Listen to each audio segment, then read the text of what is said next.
Bir odam g'azotga chiqqanida burni qilich tagida qoldi. Burni kesilib qoldi. Ali radhiyallohu anhu ning oldiga keldi, burni qo'lida. "Ey Ali radhiyallohu anhu, mana shu holat bo'ldi" dedilar.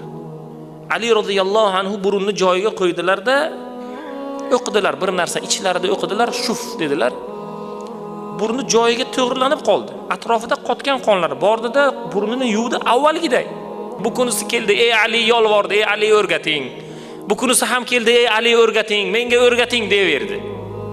Shunda Ali radhiyallohu anhu "Mayli o'rgataman" dedilar. "Nimani, qaysi surani o'qidingiz?" deganda "Men Ummul Kitobni o'qidim" dedilar. Ummul Kitob Fotiha. "Ey Ali, biz har kuni namozda o'qiydigan Alhamduni Fotihani o'qidingizmi?" dedi. Tarsi burni yerga yiqildi yana joydan uzilib. "Aytdim-ku" dedilar, "Sizga zarar qiladi" deb dedilar.